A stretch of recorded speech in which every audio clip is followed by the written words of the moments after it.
So as I अच्छा किसी का पर्सनल मैसेज आया रिपीट करने के लिए। Okay I will repeat. देखिए क्या है, मैंने आपको जो पढ़ाया उसमें पहली स्टेटमेंट में क्या था, स्टेटमेंट 1 क्वेश्चन नंबर 81 की बात कर रहे हैं, ठीक है। क्वेश्चन नंबर 81 की बात कर रहे हैं। इसमें पहली स्टेटमेंट में देखिए क्या था, Leslie matrix population model is a discrete and age independent model. देखिए एज इंडिपेंडेंट नहीं होता, एज डिपेंडेंट होता है, यहाँ पे लिख लीजिए। इसको दिक्कत आ रही है ना, तो ये आपका स्टेटमेंट जो है ये गलत हो गया, ये स्टेटमेंट जो है गलत हो गया। यहाँ पे राइट पे लिख लेते हैं एज डिपेंडेंट, क्योंकि एज ग्रुप तो आपने बनाया शुरू में शिप के। उसके बाद सेकंड स्टेटमेंट में क्या बोलता है, the first row in the Leslie population matrix represent fertility. Yes, reproduction rate को मेंशन किया गया था, वहां पे आपको दिखाया भी था, और सेकंड में सर्वाइवल रेट थी, तो ये करेक्ट हो गया। ऐसा एक ही ऑप्शन है, option number 4, so option number 4 would be the correct answer. Is it clear to everyone where first statement is wrong and the second is right? Is it clear to everyone? जल्दी बताइए भैया। Question number 81, anyone, any doubt? जल्दी चलो आगे आ जाओ, आगे आ जाओ।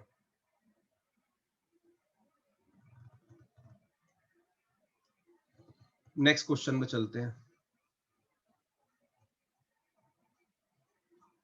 Theory मैंने आपको सारी इसकी बता दी है कि जो लेजली मैट्रिक्स मॉडल होता है ये most well known described model है, और यहाँ पे मैंने आपको बताया भी कि जो कॉलम्स लेते हैं इस तरह से लिए जाते हैं, जैसे एज ले ली, बर्थ रेट, सर्वाइवल रेट, ठीक है, इस तरह से लेते हैं।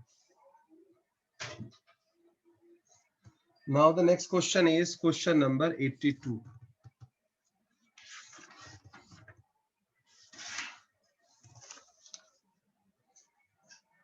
Question number 82।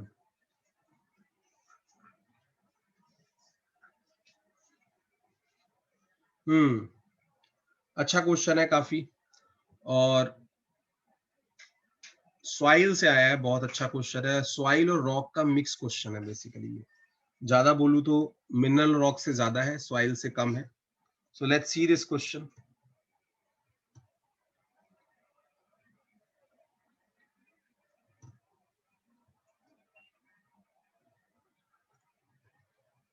Okay, so let's see this question, what it says. Question number 82.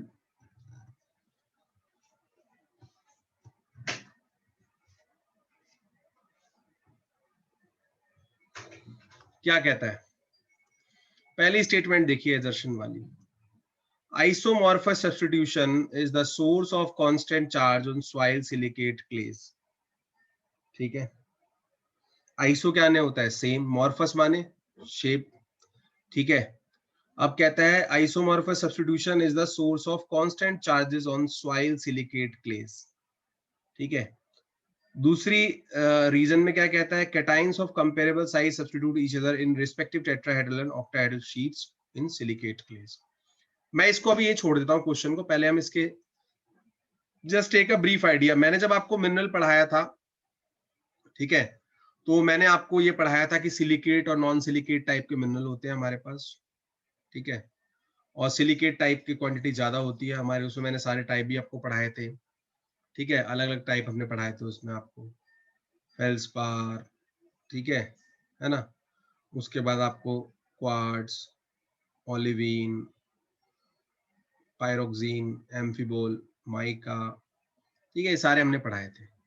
तो एक्चुअली में आइसोमॉर्फस सब्स्टिट्यूशन होता क्या है, पहले आइसो माने सेम, मॉर्फस माने शेप, ठीक है। क्या होता है एक्चुअली में, तो it is the process that substitute one atom from another in the structure of clay mineral at time the clay mineral form. जब क्ले का मिनरल बनता है, जैसे अलग अलग तरह के मिनरल है, क्ले के वर्मिकुलाइट है, बहुत सारे हैं, और ठीक है, this leads to net negative charge in the minimal. Examples are the substitution of aluminium 3+ for silicon 4+ in the tetrahedral, and magnesium 2+, iron 2+, Fe3+ and other aluminum 3+ in octahedral within clay mineral। अब देखिए क्या है, पहले तो आपको जानना जरूरी है, दो तरह की ज्योमेट्री आप पढ़ते थे, कोऑर्डिनेशन नंबर 4 होता था, एक कोऑर्डिनेशन नंबर 6 होता था।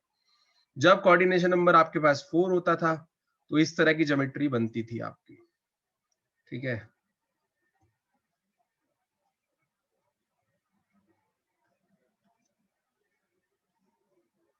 इसको आप बोलते थे टेट्राहेड्रल, ठीक है ना। और जब आपका कोऑर्डिनेशन नंबर 6 होता था, ये सिर्फ मैं आपको रिमाइंड करा रहा हूँ जो आपने 11 12th में सब पढ़ा हुआ है, इसमें कुछ ऐसा नहीं है कि आपने नहीं पढ़ा।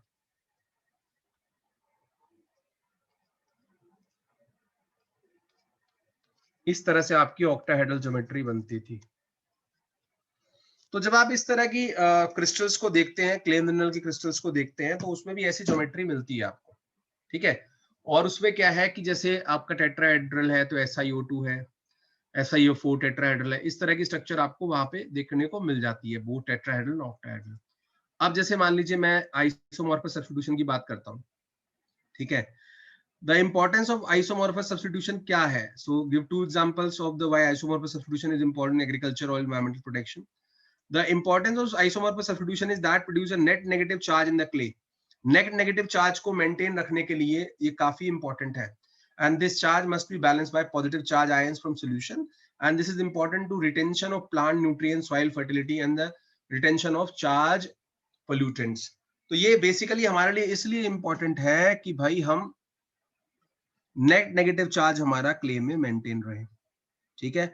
और इस चार्ज को बाहर से कोई पॉजिटिव आयन बैलेंस करे, ठीक है। और ये किस लिए इंपॉर्टेंट है कि न्यूट्रिएंट जो हमारी सॉइल फर्टिलिटी है वो मेंटेन रहे, और हमारा जो पोल्यूटेंट है, जो चार्ज पोल्यूटेंट है, उनको सॉइल हमारी होल्ड करके रहे। अब इसको हम देख लेते हैं कि आइसोमॉर्फस जो आपका सब्स्टिट्यूशन है वो दिखने में कैसा लगता है आपको, ठीक है, हाउ इट लुक लाइक, ठीक है। अब जैसे देखिए फॉर एग्जांपल या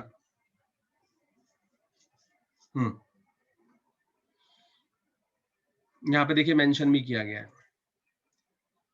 सेम सारा वो खेल जो है कोऑर्डिनेशन नंबर का है।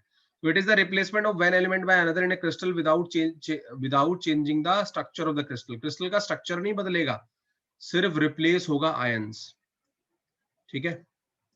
Isomorphic substitution usually occurs at a time of crystallization. Crystallization के टाइम पे होता है as controlled by the size of the ions rather than the charge.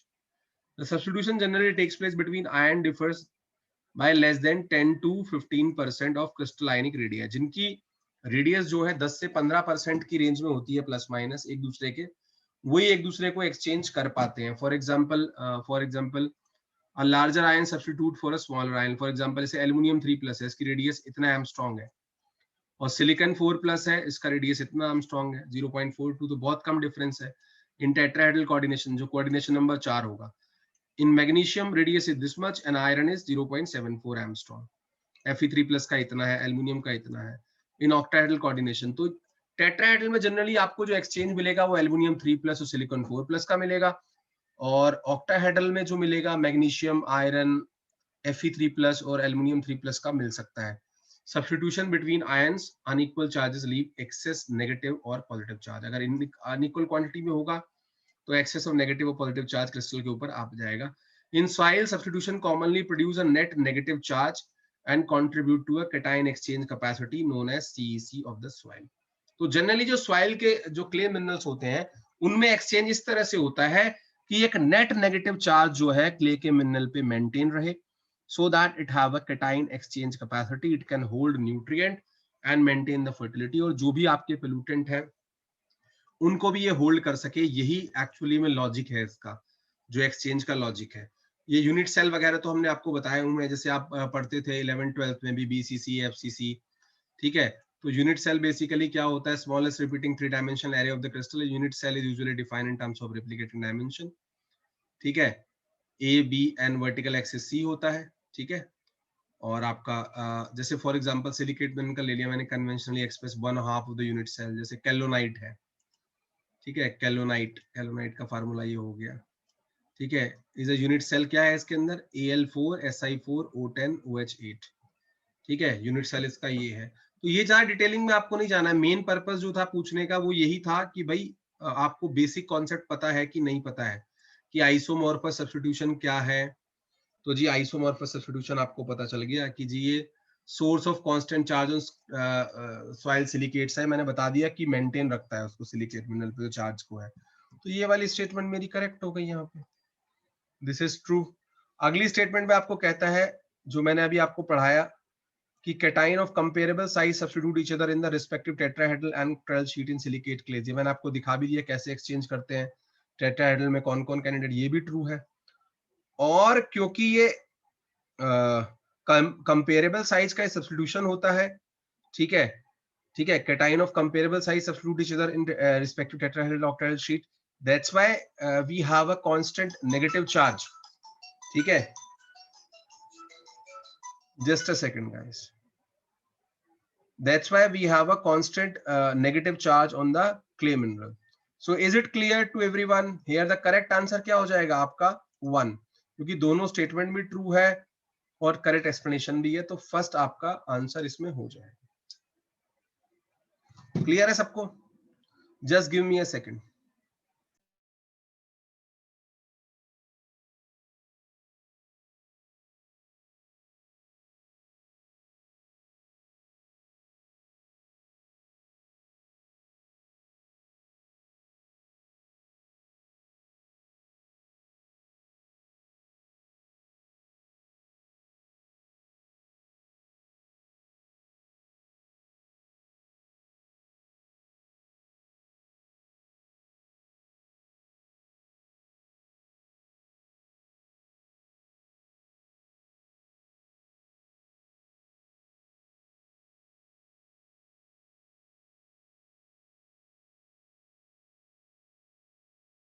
Okay, now let's move to the next question, which is question number 83. I hope everyone is clear till 82. Yeah, very good question. Once again, this is a question from waste, municipal solid waste and waste management, which have been taught by Ankita ma'am. Very nicely she have covered. All the records are there. Those who wish to revise can do so. Right. पहले हम इसकी detailings देख लेते हैं कि क्या क्या पहले क्वेश्चंस को देखते हैं क्या है। According to solid waste management and handling rule 2016, a landfill site should be at a distance of how many meter away from a pond। कि अगर आपका कोई वाटर सोर्स है, जैसे मान लीजिए कि कोई पॉन्ड है, ठीक है, इस तरह की कोई वाटर बॉडी है, तो कितने डिस्टेंस पे 2016 solid waste management and handling rule के अकॉर्डिंग वो लैंडफिल साइट आप बना सकते हैं as permitted by the government. पहले हम इसको थोड़ा ब्रीफ कर लेते हैं अच्छे से, what we have with us. तो यहाँ पे देख सकते हैं आप, as per the new rule, the landfill site shall be 100 meter away from a river, 200 meter from a pond, and 500 to 200 meter away from highway and habitation, public parks and water supply wells, and up to 20 kilometer from airport or air base।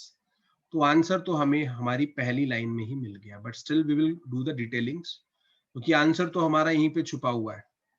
100 meter away from a river and 200 meter away from a pond, then 500 meter away from a highway, right, and 200 meter away from a habitations, public parks and water supply wells। ठीक है, तो well से भी 200 metre है। ठीक है, अब आगे देख लेते हैं हम और क्या डिटेलिंग से। Emission standard are compatibly amendment and जो वहां से ग्रीन हाउस गैसेस का एमिशंस होता है, ठीक है, include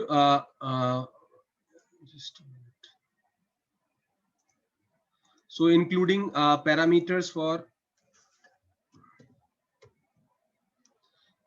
parameters for dioxins, furan, reduce limits of particulate matter from 150 to 100 and now 50, right?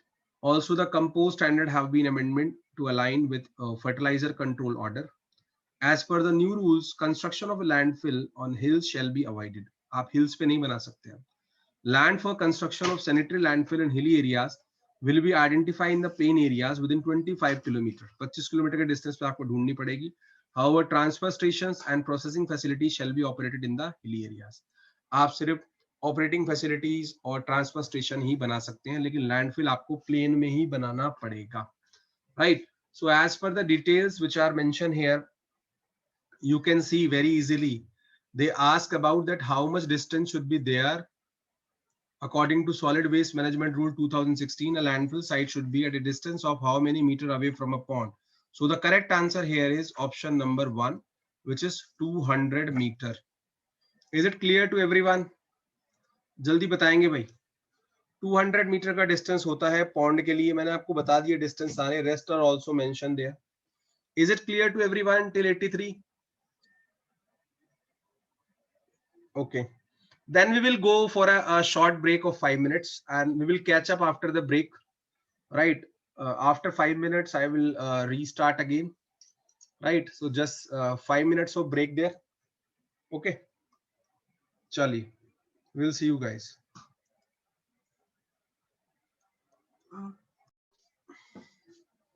Is my voice audible and screen visible to everyone?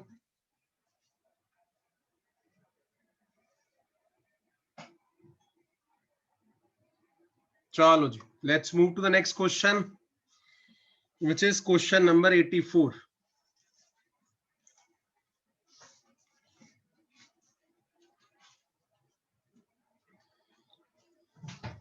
Yeah, this is also a very easy question, and where Ali sir was teaching you the basics of energy, he might have talked about these things in detail, the processes, which are like the basic processes of energy transfer, right? So we have been given in list 1 the basic process, and list 2 the energy transfer mechanism.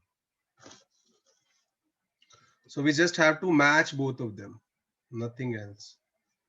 Right, so we just have to match. So let's first do some of the brief idea about these terms, and then we will move back as per our question. So let's first talk about conduction. What do you mean by conduction? Right, what conduction actually mean is, so it is one of the three main ways of heat energy moves from place to place. The other two ways heat moves around or radiation are convection. So there are three energy transfer process, right? Conduction, convection, radiation, right? So this is one of the three main pathway. So conduction is the process by which the heat energy is transmitted through collision between neighboring atoms or molecules. This point is very important.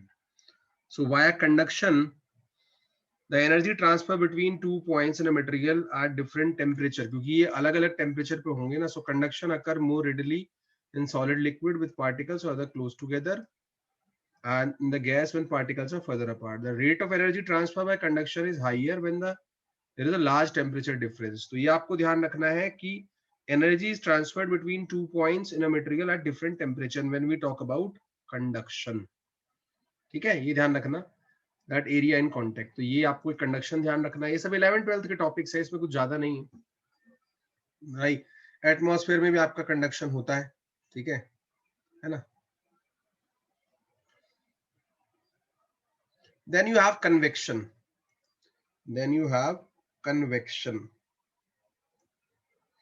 So convection is basically what? So convection is the transfer of heat due to the bulk movement of molecule within the fluids, gases and liquids, including the molten rock.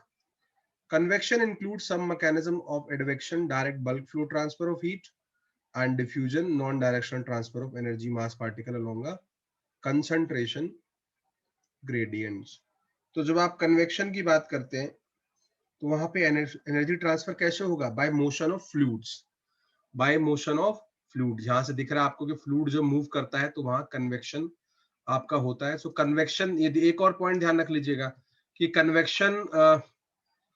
convection cannot takes place in most of the solid because neither bulk current flow nor significant diffusion matter takes place. तो generally fluids में होता है, liquid या gases में, ठीक है. तो ये आपको ध्यान रखना है कि जो आपका कन्वेक्शन है, that energy is transferred by the motion of fluid. Third term जो आपको मेंशन की गई है यहाँ पे, थर्ड टर्म जो मेंशन की गई है, रेडिएशन.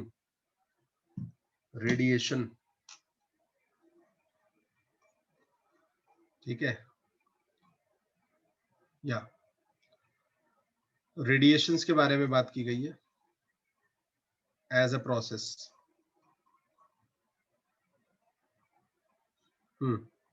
अब देखिए यहाँ पे क्लियरली मेंशन है.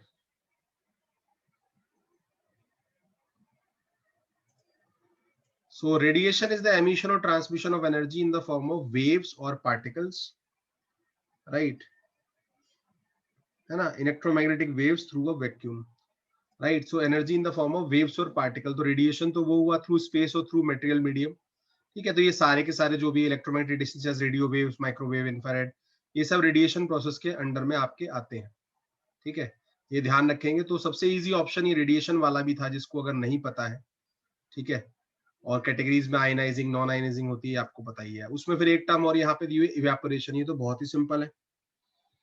इवेपोरेशन तो आपका बहुत ही सिंपल है, ये तो आपको पता ही है। Energy is lost through a phase change, ठीक है। डायरेक्ट क्या होगा, जो फेज चेंज ऑब्जर्व होगा आपको इवेपोरेशन में, ठीक है।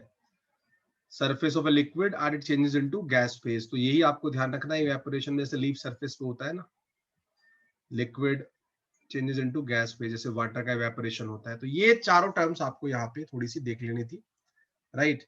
And after that now we will move back to the question, because now you have idea about each and everything, कि जो कंडक्शन है मेरा वो बिटवीन टू डिफरेंट टेम्परेचर होता है, जो मेरा कन्वेक्शन है वो फ्लूइड्स में होता है, ठीक है। जो मेरा रेडिएशंस है वो आपको पता है, energy is transferred in the form of EM waves through a vacuum. और इवेपोरेशन में आपका फेस चेंज होगा, जैसे लिक्विड से गैस हो गया। तो बहुत इजी हो जाएगा। और यहाँ पे सबसे इजी हिंट मेरे को यही लगता था कि सबसे इजी हिंट जो दिया हुआ है वो इवेपोरेशन ही है। तो अगर इवेपोरेशन को मैच करके आपको डायरेक्ट आंसर क्लिक कर रहा था तो कोई दिक्कत वाली बात ही नहीं थी। तो पहले हम इवेपोरेशन को देख लेते हैं। तो इवेपोरेशन जो है आपका डी में, वो डायरेक्टली आपका फोर्थ से मैच कर रहा है। डी जो है वो डायरेक्टली आपका फोर्थ पे जा रहा है कि फेस चेंज होगा, लिक्विड से डायरेक्ट गैस में कन्वर्ट हो गया, वेपर में कन्वर्ट हो गया, जैसे प्लांट की लीव्स के सरफेस से इवेपोरेट हो जाता है, ठीक है। तो ये बात देखने वाली है कि फिर भी लेकिन फर्स्ट और फोर्थ में यहाँ पे आंसर में आपको क्लैश मिलेगा, क्योंकि ऐसे दो ऑप्शन है जिसमें डी फोर है, ठीक है। ऐसे दो ऑप्शन है जिसमें डी फोर है, लेकिन फिर भी मैं ये कर सकता हूं कि मैं सेकंड और थर्ड को रूल आउट कर सकता हूं, अगर मैं इस टेक्निक से जाऊं, क्योंकि मैं श्योर हूं कि अब सेकंड और थर्ड की बारी नहीं आ सकती, क्योंकि इवेपोरेशन जो है energy loss through the face change, ये मेरा सबसे सिंपलेस्ट ऑप्शन था। तो सेकंड और थर्ड मेरे रूल आउट हो गए, ठीक है। तो सेकंड और थर्ड को मैंने रूल आउट कर दिया कि भाई सेकंड और थर्ड आंसर में कहीं आ ही नहीं सकता, दे आर नो मोर। अब जो चैलेंज है वो मेरे पास फर्स्ट और फोर्थ का है, ठीक है। चैलेंज जो है फर्स्ट और फोर्थ का है। और अब मैं मिलाना स्टार्ट करता हूं, तो मैं पहले ऑप्शन पे जाऊंगा कि मैं कंडक्शन को देखूंगा, कंडक्शन कहाँ मैच करना चाहिए। और हमने देखा कि conduction is the energy transfer between two points in a material at a different temperature, तो कंडक्शन आपका आ जाएगा थर्ड पे, ठीक है। या फिर किसी को अगर रेडिएशन से मतलब था तो रेडिएशन से आपका मैच कर सकता है, जो बी है आपका, सॉरी सी जो रेडिएशन है, ठीक है, that will go for two. तो हम देख सकते हैं ए थ्री किस में है। तो ए थ्री आपको दिख रहा होगा कि भाई अब फर्स्ट और फोर्थ में जो फाइट थी, तो ए थ्री तो फोर्थ में है, तो करेक्ट आंसर आपका फोर्थ हो जाएगा यहाँ पे। और अब इसको आप आराम से इजीली मैचअप कर सकते हैं, आप देख भी सकते हैं इजीली ये मैचअप हो रहा है। अगर मैं देखूं A conduction, that will go to third, energy transfer between two points in a material at a different temperature, right. उसके बाद बी जो है आपका कन्वेक्शन, मैंने बताया था फ्लूइड में होता है, energy transfer by motion of fluid. Then C जो आपका रेडिएशन है, ये आपको इजीली पता है कि energy transferred in the form of EM waves through vacuum. और इवेपोरेशन आपको पता है D four, so the correct answer here would be fourth. Anyone having any doubt till here? किसी को कोई डाउट है क्वेश्चन नंबर 84 में? जल्दी बताइए, I hope it is clear to everyone. जल्दी बोलिए भैया।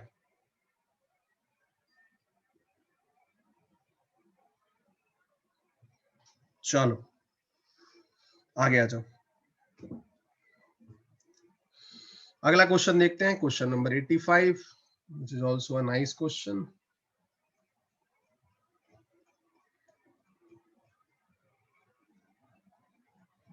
या it's a very easy question. और जो मैं हमारा जो दूसरा एक प्लेटफॉर्म है, यूट्यूब चैनल है, फाउंडेशन फॉर एनवायरमेंटल एजुकेशन, उसमें यूनिट 1 में बीएससी के बच्चों को ये पढ़ाता हूं मैं, ठीक है, ब्रूटलैंड कमीशन रिपोर्ट। और वहां पे है भी यूनिट 1 में, आप सुन सकते हैं, ठीक है। That is freely available on YouTube, right? But still we'll say that what this report was all about and what it mentions, right? पहले हम इसकी briefs देख लेते हैं क्वेश्चन नंबर 85 की, then we will come to what are the briefings of this question. So ये क्या था रिपोर्ट, ध्यान से देखेंगे। ब्रूटलैंड report which was launched in 1987, right? So in 1987 the World Commission on Environment and Development, WCED, which has been set up in 1983, published a report entitled Our Common Future. आपका answer तो पहली line में निकल के आ जाता है। तो इस रिपोर्ट का जो टाइटल था, उसका टाइटल यही था, आवर कॉमन फ्यूचर, हमारा साझा भविष्य, right. So our common future and the document came to be known as the Brundtland report after the commission's chair women. इसको एक वुमेन चेयर कर रही थी. इनका पूरा नाम था grow Harlem ब्रूटलैंड.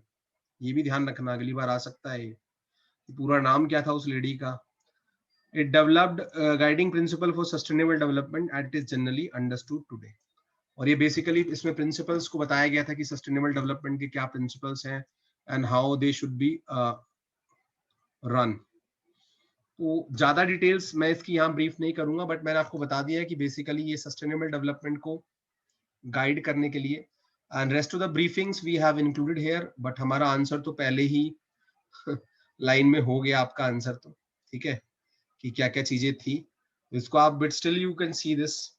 So here they are asking very simple question. They are saying the Brundtland commission report was entitled. जो ब्रूटलैंड कमीशन रिपोर्ट थी 1987 में आपकी जो आई, उसका टाइटल क्या था. ठीक है, टाइटल क्या था उसका. तो टाइटल मैंने आपको बता दिया, टाइटल है जी our common future. So the title is Our Common Future. So the correct answer here is 2, without any doubt. Our Common Future. Right? Clear है? Anyone having any doubt in question number 85? जल्दी बताइए. Anyone? जल्दी से. किसी को कोई doubt है इसमें? क्लियर. चलो आगे आ जाओ. अगले क्वेश्चन पे चलते हैं 86 पे.